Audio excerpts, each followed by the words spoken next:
quand je sors, je ne suis pas en train de penser qu'est-ce que je vais photographier. Quand je vois, je sais que c'est ça. Tu vois? Oui.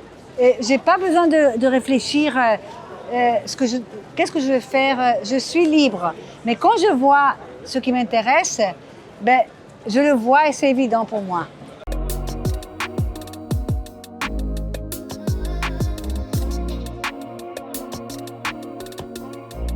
Graziella, ce qu'on peut peut-être faire, c'est que tu commences par te présenter parce que tu fais de la photo depuis pas mal d'années, qu'avant tu as eu un parcours de vie passionnant.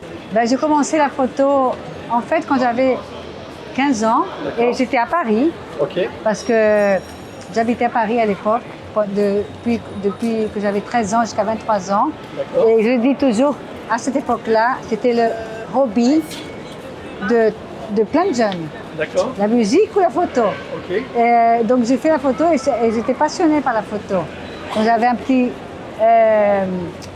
petit labo dans mon salle de bain, comme tout le monde. D'accord. Après, quand je suis revenue au Brésil, j'ai trouvé un travail dans un petit journal de gauche. C'était en fait l'équivalent à l'Humanité ici. D'accord. Journal du Parti communiste. Et c'est là où j'ai tout appris. J'ai travaillé 4 ans. Et j'ai fait tout le labo et photo, enfin tout. Et en même temps, j'ai fait l'université de journaliste au Brésil. D'accord. Et après, je suis passée dans la grande presse et ben, j'ai jamais arrêté. Tu veux que je parle de ma transition à street photo? Alors, on va effectivement peut-être faire la transition. L'idée aussi, c'est de parler peut-être de tes influences. Ma plus grande influence au début, ça c'est il y a très longtemps, parce que quand j'avais dans ma vingtaine d'années, à l'époque, le photojournalisme était fort. Et c'était quelque chose de très inspirant et de magnifique de faire ça. Où les revues t'envoyaient faire des reportages incroyables. Et là, c'était mon influence. C'était cette période de photojournalisme. C'est mon background. Où je voyageais beaucoup et je faisais des gros reportages. Donc c'était tous peut-être l'influence de Magnum, c'était ce que nous on avait accès. Mais dans le cadre de reportage. Et après les années 90, j'ai fait à l'université un master aux États-Unis où j'ai fait communication visuelle. Et à partir de là, la photo a changé. C'est devenu, le numérique est arrivé. Il y avait beaucoup moins de travail dans la presse. La presse a changé beaucoup. Il fallait passer au numérique. Moi, je résistais beaucoup à ça. Parce que je me disais, je ne savais même pas ce que c'est qu'un pixel. Il fallait apprendre les logiciels. L'ordinateur, et c'était un peu lourd. Mais après, j'ai fait la transition en 2007, par là. D'accord. Et j'ai commencé à faire la photo de rue. Parce que je vois que tu as un très bel appareil photo. C'est un Leica. Et c'est quoi? C'est un M6? M10. J'ai passé au numérique en 2007, 2008. Ça m'a pris un an quand même à tout apprendre, à oublier le négatif et le labo et tout ça, et à passer. Mais après, une fois que j'ai commencé ça, c'était fini. Hein, c'était vraiment une libération. Et donc, après cette période faste du photojournalisme, tu as basculé vers de la photo de rue, c'est ça? J'ai petit à petit, parce qu'après j'ai eu mes enfants, je me suis arrêtée un peu. Et quand je voulais recommencer, où j'avais pas besoin de vraiment gagner ma vie jour le jour, et je voulais faire de la photo, et c'était vraiment un privilège de pouvoir sortir dans la rue et faire les photos que je voulais, sans avoir quelqu'un qui me dit il faut faire ci, il faut faire ça. Il ne fallait pas suivre aucune ligne éditoriale d'aucun journal. Je pouvais faire ce que je voulais. Et ça, je trouvais incroyable. Où je pouvais unir deux passions, la photo et le voyage. D'accord. Et c'était idéal pour moi. Et c'est ce que j'ai commencé à faire. Et pour ça, parce que mon langage était vraiment la presse, un peu carré, un peu... Et je voulais me libérer de ça. Je voulais avoir un style plus personnel et un peu plus libre. Et donc j'ai fait un stage, un workshop avec Nikos Economopoulos qui m'a aidé à me libérer de mon langage ancien et me libérer d'une vue que je faisais avant et d'être beaucoup plus libre. Et voilà. Et petit à petit, j'ai trouvé mon style et la façon de faire une photo d'une façon différente. Déjà, Comme en fait, c'est hyper dur de dire en très peu, parce que je fais tellement de choses, ça n'a pas été comme ça, c'était tout comme ça. bah, c'est la vie qui est... C'est la vie, c'est la ça. vie. Et en fait, j'ai eu aussi plein de crises avec la photo. Tu vois? Qu'est-ce que tu appelles des crises? Ah, qu'est-ce que je fais? Mais qu'est-ce que je vais faire? Est-ce que je continue la photo? Est-ce que... Tu vois? Ouais. Des fois, tu as des crises comme ça, surtout quand cette période de transition, tu sais, avant, tu dois te réinventer, c'est pas évident. Alors comment on surmonte ces crises? En sortant dans la rue, peut-être, en faisant peut-être ta passion, tu sais, en sortant et en faisant de la photo. Et c'est comme un exercice, tu sais, c'est comme quand on te disait, pour apprendre les maths, tu fais les règles, c'est un peu comme ça. C'est de la répétition en fait. La répétition et tu commences à te sentir plus... tu cherches ta voix comme ça, tu trouves ta voix comme ça. Et aujourd'hui, tu penses que tu as trouvé ta voie ou Oui, moi je pense que je réfléchis même pas. C'est tellement intuitive. Et qu'est-ce qui te fait déclencher justement? Comment? Tu sais, il y a une chose que quand j'ai commencé à faire, quand tu es avec la presse, hein, Ouais. tu vois, on te dit, ok, tu fais ça. Ça c'est ton assignment, tu vas faire le photo de ça et ça. Tu sais déjà ce que le journal veut, ils ont une ligne éditoriale. Tu sais tout, tu y vas, tu fais, tu reviens avec les photos. Mais quand tu n'as personne qui te dit rien, c'est toi qui sors et tu dois savoir qu'est-ce que tu fais, qu'est-ce que tu veux photographier, enfin qu'est-ce que tu veux faire. Tu vois ce que je veux dire? Oui. Au début, c'est difficile. Et des fois, je vois des gens que vraiment ils sortent, ils ne savent pas quoi qu'est-ce que tu cherches. Donc, pour moi, maintenant, je suis arrivée au point où quand je sors, je ne suis pas en train de penser qu'est-ce que je vais photographier. Quand je vois, je sais que c'est ça. Tu vois? Oui. Et j'ai pas besoin de réfléchir qu'est-ce que je vais faire. Je suis libre. Mais quand je vois ce qui m'intéresse, ben, je le vois et c'est évident pour moi. Il y a autant de street photographie qu'il y a de photographes. Donc j'imagine que dans ce que tu dis, il y a des patterns, il y a des choses que tu répètes régulièrement. Ah oui, j'appelle ça des templates. D'accord. Et en fait, c'est bien que tu aies dit ça parce que toujours, j'essaye de me débarrasser de ces templates. D'accord. De cette, déjà, d'un cadrage qui est prêt, décidé, ou que tu connais et que tu veux toujours utiliser parce que c'est intuitif et ça te donne de bonnes photos. Donc, c'est pas évident non plus. À essayer de dire, OK, oublie, libre-toi. Et c'est ça que j'appelle de devenir plus libre. OK. Comment on y arrive à ça? Je n'ai pas la formule. Je sais pas. Je sais pas. D'accord. Tout à l'heure, on parlait des inspirations et je ne sais pas si tu as fini. Nikos Economopoulos a été une inspiration. Après, quand j'ai passé en couleur, Harry Gruard a été vraiment une inspiration pour moi. J'adore son travail et ça continue à être une inspiration. Aussi pas que pour sa photo, mais aussi parce qu'il a plus de 80 ans et il travaille beaucoup encore. Et ça, je trouve que c'est vraiment une inspiration. Parce qu'on vieillit et on voit quelqu'un comme lui qui est complètement passionné encore et travaille encore. Et ça, c'est pour moi, ça m'inspire beaucoup. plus que ces images que je les connais déjà. Il y a un documentaire sur lui qui est sorti en 2018, je ne me rappelle plus du nom du documentaire, mais qui est génial. Et il y a une de ses filles qui témoigne en disant qu'elle se rappelait que quand ils allaient en vacances, oui, j'ai vu le film. Il arrêtait la voiture et hop, il allait faire des photos, il les laissait dans la voiture. Des fois, ça peut être compliqué pour les gens avec qui tu as cette passion qui est débordante. Moi, en général, j'aime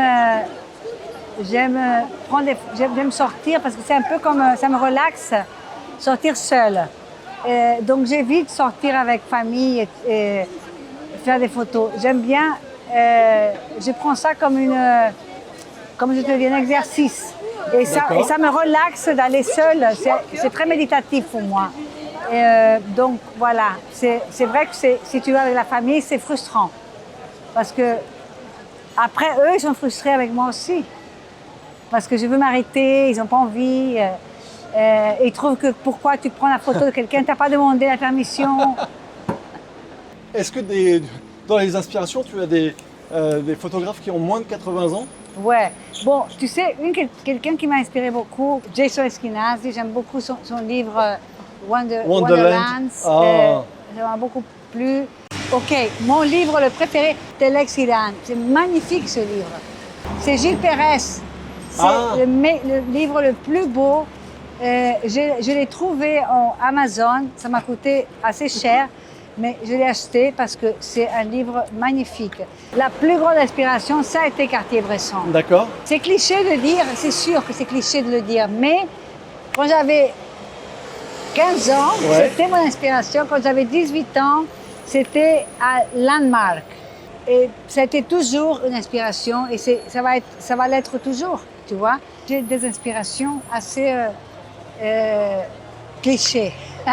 Ben oui, mais... Les landmarks, oui, mais en même temps... les inspirations que tout le monde a, des photographes qui... Si on faisait tous des photos comme Henri Cartier-Bresson... Bien sûr, bien sûr. Quand j'ai passé à la couleur, pour moi, c'était... Quand j'ai découvert Harry Wright et Alex Webb, c'était vraiment une inspiration, les deux. Et après, j'ai pas trouvé quelqu'un qui m'inspire autant que les deux, en couleur, tu sais. D'accord. J'ai pas trouvé, parce que quand tu découvres quelque chose, c'est quand même... c'était assez fort pour moi, de voir comment tu pouvais faire des photos, et surtout parce qu'il faisait des photos, surtout Alex Webb, dans des pays tropicaux, avec le ciel bleu. Et moi, j'ai toujours vécu dans des pays où il fait très chaud, où la lumière est forte. Et c'était assez... je m'identifiais énormément avec ça. D'accord. Tu vois, et donc ça a été un repère pour moi.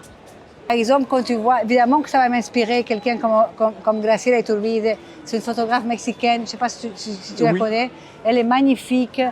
Et dans les années 80 aussi, 90, j'étais inspirée par Mary Ellen Mark. Aussi, il y a une autre photographe de presse à New York qui m'a inspirée, mais dans son regard et dans son approche, c'est Donna Ferrato, qui faisait de la presse et qui faisait des reportages sur la violence dans les foyers. D'accord. Elle est magnifique. Elle a gagné aussi le Eugene Smith prix je crois qu'en 90 ou quelque chose comme ça. D'accord. Donc voilà. Tu vois les références que tu viens de me donner, tu as l'impression que c'est très cliché, mais je suis sûr qu'il y a plein de gens qui ne connaissent pas les noms que tu as cités et qui vont être ravis de découvrir grâce à toi plein de photographes talentueux. Oui, très bien alors. Et si ça leur donne envie d'aller faire de la photo ou si ça les inspire, je crois qu'on a gagné. J'espère. C'est des photographes magnifiques. Tu as une focale préférée? 35 mm. D'accord. Je trouve que c'est plus facile qu'avec un zoom. D'accord. Parce qu'avec le zoom, ça change tout le temps et il faut changer ta façon de voir tout le temps et tu perds ton temps. Dans la photo de rue, il y a 2-3 focales effectivement qu'on retrouve souvent qui sont le 24 ou 28 et 35 et le 50. Oui, ah oui. Alors le 28, j'utilise pas trop, et le 24, pas le 24 parce que je trouve que ça, il y a un petit peu de distorsion que ça me plaît pas. D'accord. Parce que ça donne, ça aussi, ça rend la photo un petit peu plus dramatique et j'aime pas trop ça. J'aime pas cet effet de drame dans la photo faite par le 24 mm où tu exagères, tu vois? Oui. Ça exagère un peu, non? Oui. Et la 35, je trouve que c'est plus ouvert que la 50. La 35, elle est plus ouverte, elle est plus facile de travailler que la 50. Ok. Et il n'y a pas de distorsion, donc je trouve que c'est parfait. C'est un peu la vision de l'œil. Si tu avais un ou deux conseils essentiels à donner à quelqu'un, à une personne jeune ou moins jeune d'ailleurs, qui voudrait se lancer dans la photo de rue ou qui voudrait faire que la photo de rue devienne quelque chose de plus concret pour elle, qu'est-ce qu'on pourrait lui donner comme conseil? Pour moi, je donne toujours ce conseil. Il faut absolument que la personne, évidemment, adore ça et que la personne soit, je ne sais pas comment on dit en français, mais self-motivated. Ok. Comment est-ce qu'on pourrait dire ça? Qu'elle soit automotivée, oui. enfin, 100%. Hein, parce que sinon, ça, je trouve que c'est difficile à persévérer. Ok. Tu vois, tu peux pas persévérer quelque chose si t'as pas, surtout pour la photo de rue où il y a des centaines de gens, des milliers de gens qui le font et où c'est très difficile d'être vu, d'avoir l'exposure et c'est difficile de réussir aussi, c'est difficile de gagner sa vie aussi. Donc si tu n'es pas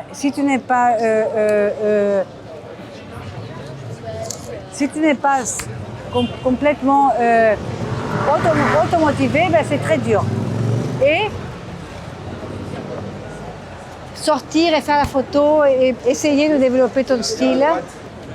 Et justement, combien de temps tu accordes à la photo par semaine? Non, là beaucoup moins, parce que j'essaye de faire peut-être. Il y a plus de projets. D'accord. Mais au début, quand je faisais beaucoup de photos, je ne sais pas par mois, mais il y avait des jours où je disais, OK, aujourd'hui il fait beau, je me sens bien, je vais sortir, faire des photos. Et je restais toute la journée à marcher. Je marchais 20 km. Et donc, voilà. Mais après, tu peux faire 1 heure par jour, 3 fois par semaine. Il n'y a pas une règle, tu vois. Ouais. Il n'y a pas une règle. Mais plus tu fais de la photo, plus tu vas évoluer rapidement. Je pense que ça aide aussi à devenir un réflexe. Mais il faut que tu aimes ça, parce que si tu n'aimes pas ça et tu sors faire des photos toute la journée et tu n'arrives pas à faire des photos, tu n'es pas content avec tes photos et c'est une torture. Oui. Tu vois, il faut que tu aimes, pas que cliquer, il faut que tu aimes cette idée de sortir et te concentrer. Tu vois, parce que si tu sors et tu ne te concentres pas, tu ne vois pas les photos. Il faut aimer ça. Je crois que c'est la clé. D'accord. Tu peux pas dire parce que quand tu fais la photo de rue, hein, des fois c'est un peu quand tu fais pas la photo de rue et les gens qui font pas la photo de rue, ils peuvent se demander, c'est un peu fou, non? Oui. Que tu sois dans la rue comme faire des photos de gens, mais à quelle raison? Pourquoi faire? Qu'est-ce que tu vas faire avec ces photos? Ça devient un peu maladif, tu vois.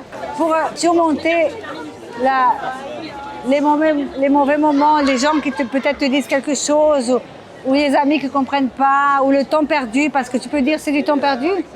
Ah oui, vraiment. C'est un peu débattable ça, c'est du temps perdu ou non? Pour se surmonter, pour surmonter tout ça, il faut vraiment aimer le truc. Oui, parce qu'en plus, ce que certaines personnes ne comprennent pas forcément, c'est que tu rentres pas forcément avec que des chefs-d'œuvre quand tu rentres chez toi. Non.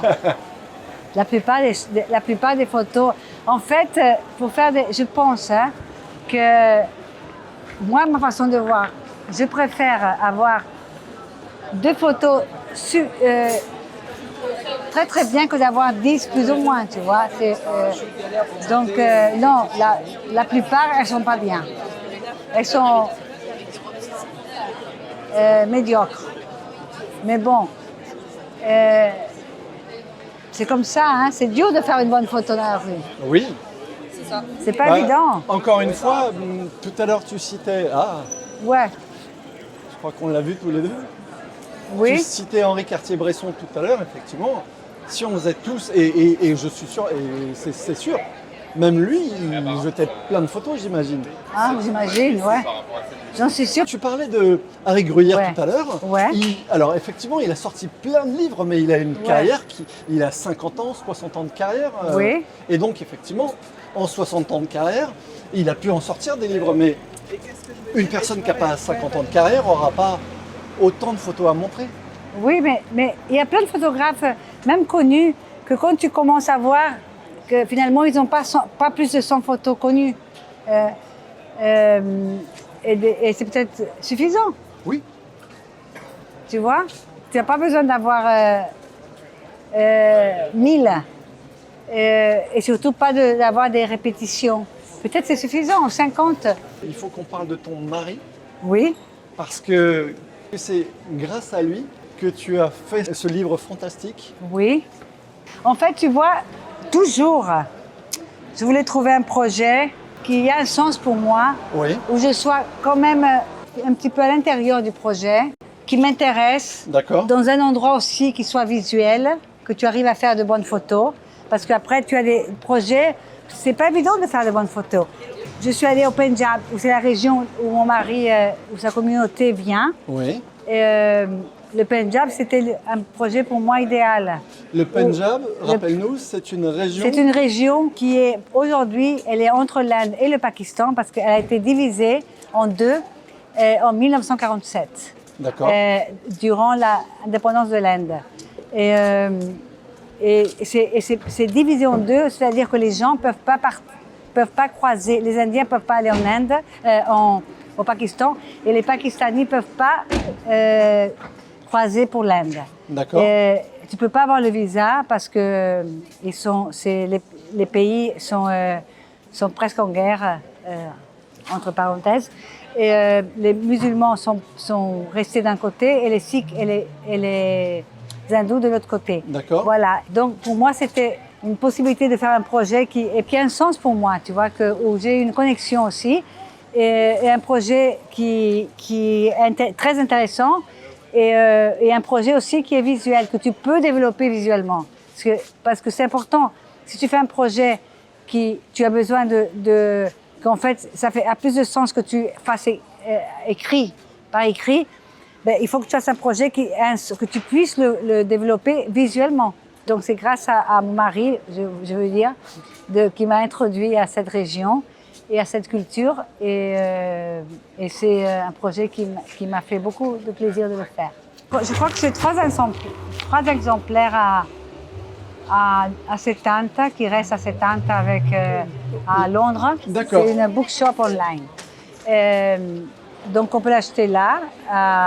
Et après, c'est moi qui l'ai. En Europe, c'est que 20 copies. Et donc c'est pas évident de trouver parce que le livre a été self-published, Oui. autopublié. Oui. Donc c'est moi qui fais la distribution, c'est moi qui le vends. Le livre est lourd.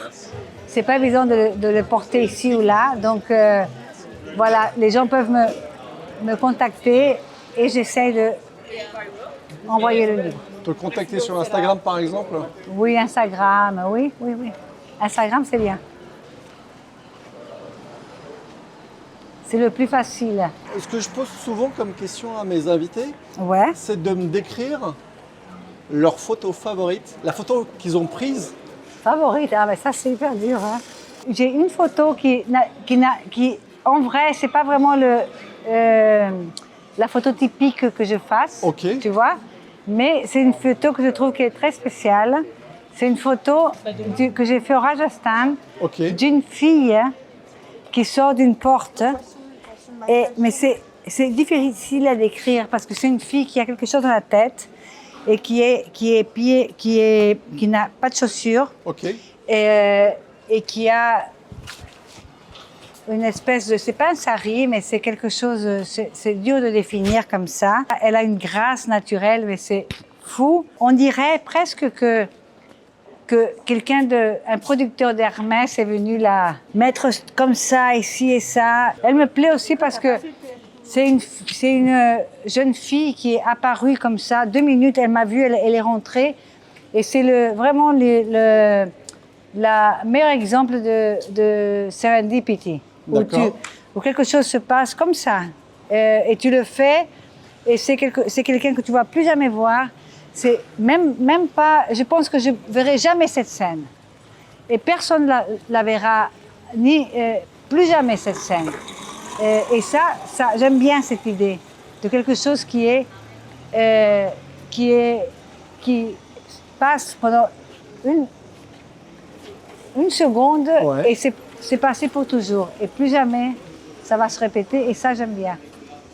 Quand c'est difficile de émuler, de le refaire, tu vois. Ouais. Ça, j'aime bien ce concept. Et la chance peut-être que tu as eue, c'est qu'à ce moment-là, tu avais un appareil photo avec toi. Oui. Parce que si tu n'avais pas eu d'appareil photo, oui, mais tu aurais gardé ce souvenir en mémoire, mais tu n'aurais pas pu la partager. Mais par contre, là, je sortais pour faire des photos. Ok. Parce qu'en fait, moi, je pense que les meilleures photos que je prends, c'est quand je sors faire des photos.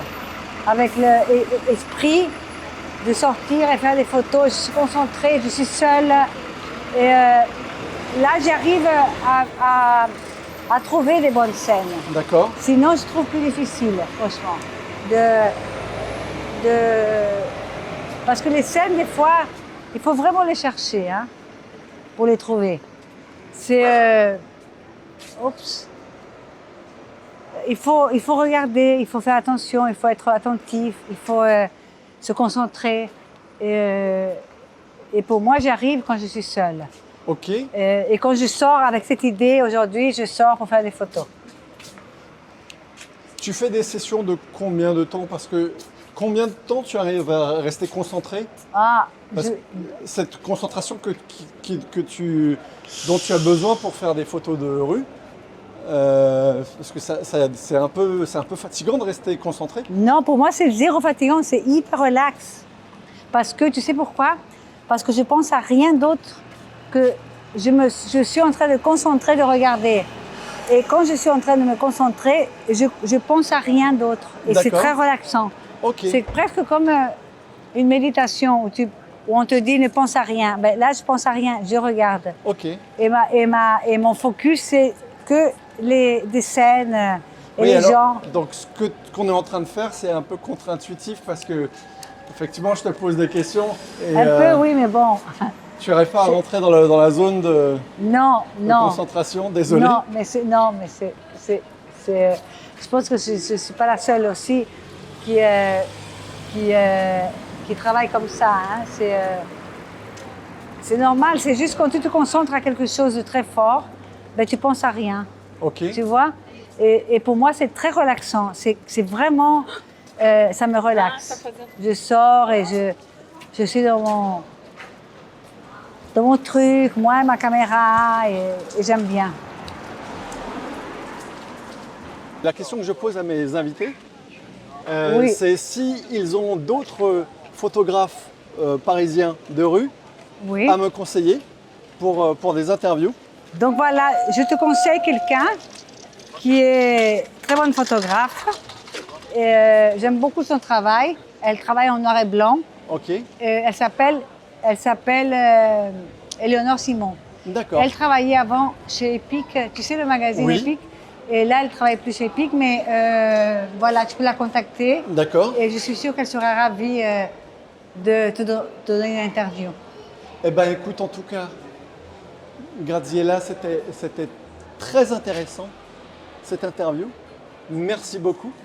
Merci à toi, Guillaume. On a passé une heure très agréable. Merci beaucoup pour tous ces conseils. Merci à toi, Et Guillaume. j'espère que tous les livres vont se vendre. En tout cas, il faut qu'ils se vendent parce que le livre est Merci. magnifique. Merci Bravo. beaucoup. Hein, merci.